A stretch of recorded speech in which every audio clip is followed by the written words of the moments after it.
Now, so far, you may have noticed that all of the aldehydes and all of the ketones, all of the reactants that we've used have been symmetrical. We did a reaction that just involved ethanol and not a different aldehyde. Let's look at what happens when we have crossed aldol reactions. And you may be able to predict the outcome that could result from this just by thinking back to when we made ethers, right? And when we made an ether and we did it from alcohols and we added sulfuric acid and some heat and we made the ether, that was okay when we made a symmetrical ether, right? But when we tried to make a crossed ether, we needed to use Williamson ether synthesis in order to have two different R groups or two different substituents on either side of the ether. Well, the same can be said about aldol reactions. If we attempt to cross, for example, propanol with ethanol, we're going to get a nasty, or we're going to get a mixture. Right? I say nasty because it's almost impossible to separate that mixture of four different aldols.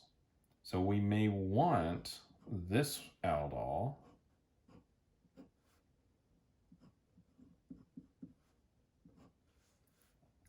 which would be 2-hydroxy 2-methyl-butanal. But we're also going to make the aldol where the two ethanols combine. So in that case, we would make this one, which would be called 3-hydroxybutanal.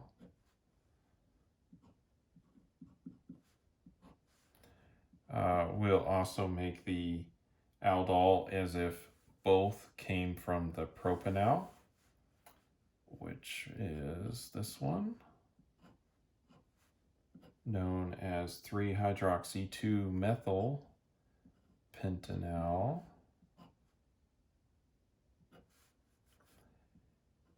And then we'll make the aldol with the ethanol attacking the propanol, right? So in this case, the propanol attacked the ethanol, right? And we'll have the other one where the opposite occurs, which will make 3-hydroxypentanal.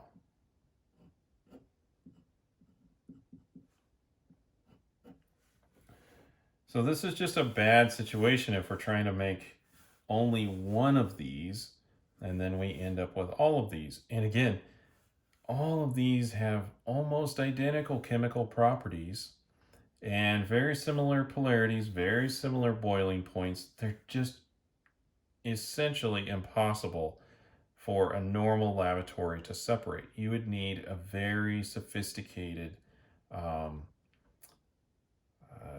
fractional distillation column to have any hope of doing that. So there must be a better way to create crossed aldols, just like there was a better way to make ethers using the Williamson ether synthesis.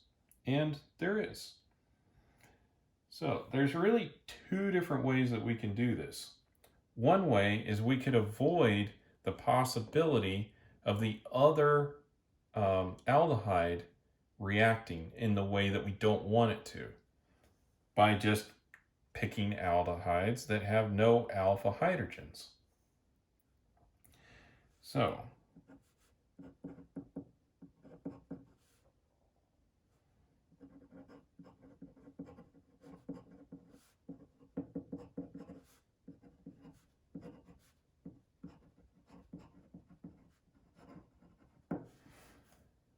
So if we have an aldehyde with no alpha hydrogens, then it can't be the one that's deprotonated and formed into the enolate And so it can only be the one that's attacked. It can't be the one doing the attacking, because we can't form an enolate if there's no alpha hydrogen. Examples of aldehydes that have no alpha hydrogen are formaldehyde or methanal, because there's no alpha carbon, so there can't be any alpha hydrogens because it just doesn't exist. And then, of course, you can also pick some like benzaldehyde,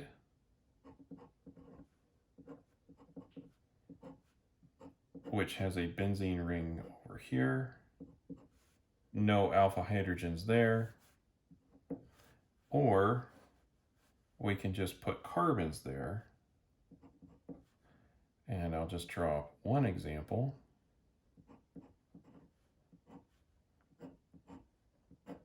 So we have carbons here instead of hydrogens, so it's not possible to form the enolate there.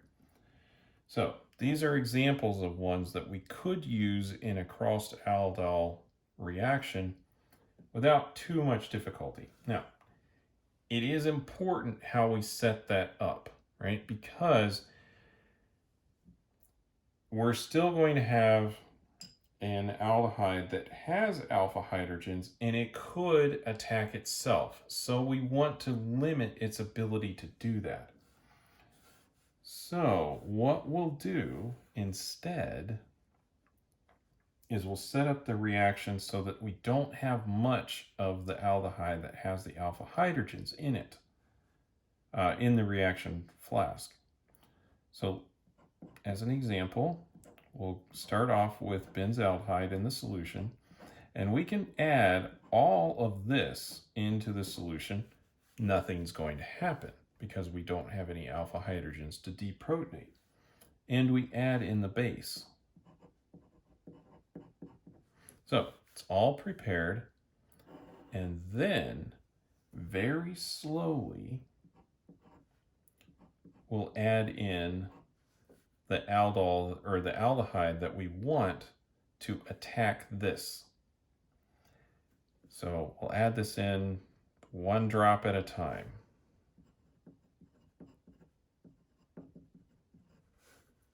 This has to be slow because we don't want this finding itself and attacking itself. We want this to be deprotonated and then immediately find one of these.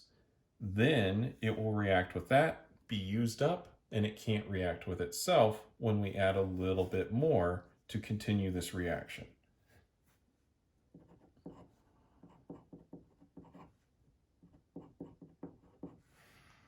And then if we do this, we'll end up with one product. And under these conditions, we can also do the condensation. So we'll have the condensation product here.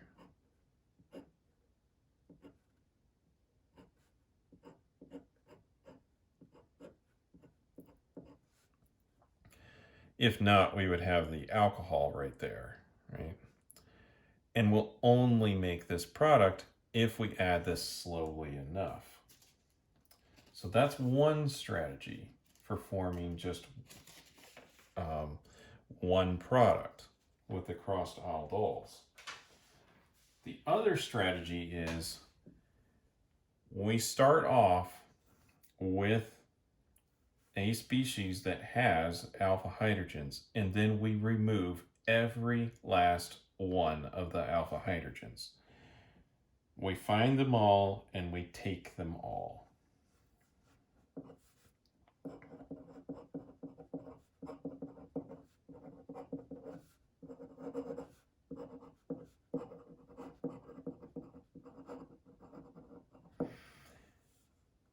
Now, how can we do that? Simple. Use a very strong base and a very fast one, kinetic-wise. For example, lithium diisopropylamide, LDA. That is a very strong base, and it's going to, remember, acid-base reactions are extremely fast. So when we mix those two things together, all of those alpha hydrogens are just going to disappear. And once they do, we can add in our second aldehyde, and then all of those deprotonated enolates will then be able to attack the aldehyde and produce what we are looking for. And this is also a good way to use ketones in the process. So let's look at how this could work. So we have an aldehyde or a ketone. We start off with that.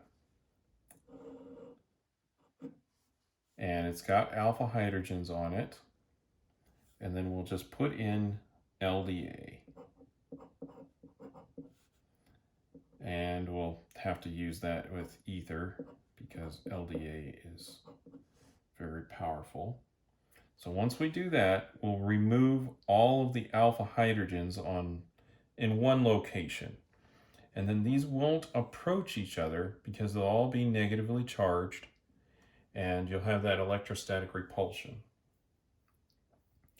And once we do that, then we can add in the aldehyde that we want the attack to happen on, and then we can make, well, and then we'll have to do some acid workup because LDA is powerful stuff.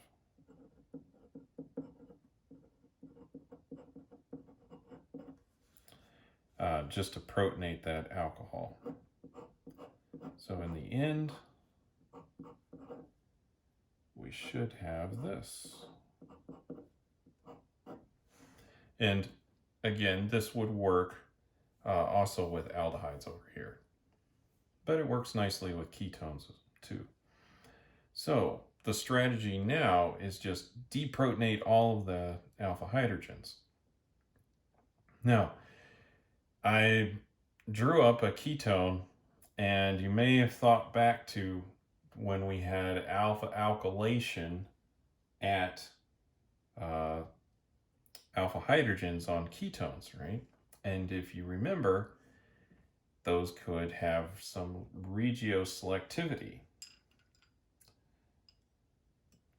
And so if we would like to have substitution on the less or on the more substituted carbon, or like for example, we have not a symmetrical ketone, like this is a symmetrical ketone, but here we have a asymmetrical one. And we'll just go ahead and avoid some of these problems by picking an aldehyde that doesn't have alpha hydrogens, because we'll need to have a weaker base in this case. So if we choose the weaker base, we're going to operate under thermodynamic conditions, and if you recall, under thermodynamic conditions, it will deprotonate the more substituted carbon, right? It's a little easier to deprotonate this side. And then we'll have substitution over here. Now, we're not going to run into a problem like we would with something that has its own alpha hydrogens here, because again, formaldehyde does not have alpha hydrogens, so we won't get the reaction with itself.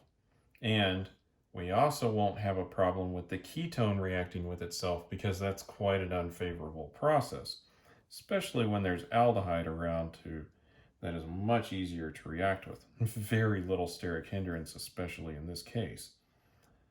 So in this case, we would make this product.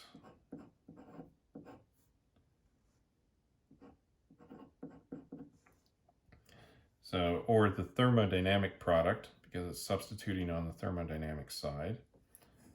So again, we're forming a negative charge here. That negative charge comes over, attacks that carbon.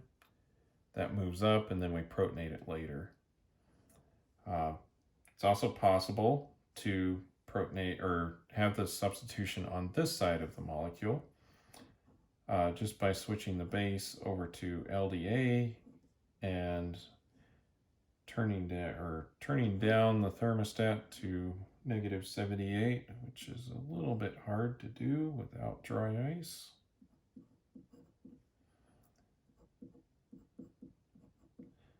So we go back to our LDA, we deprotonate selectively this side, right? Because this is a bulky base and it's very powerful, so it doesn't really care how hard it is to rip off that proton.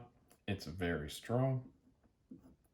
Then you can go ahead and add in your aldehyde. And I'm just going to say whatever aldehyde you'd like. Cold temperatures. And then we'll need, of course, acid workup.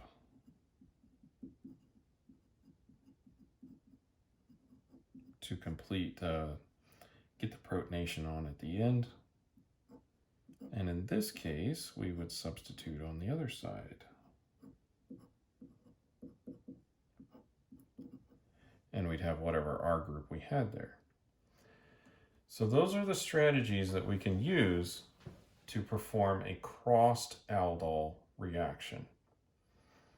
Either pick an aldehyde with no alpha hydrogens and dropwise add in the one that does. If you don't dropwise add it in, you'll make the homo coupling of this, and then you would still end up with a mixture. Or you deprotonate all of the alpha hydrogens first, very quickly, with a super strong base, and then add in your second aldehyde that you wish.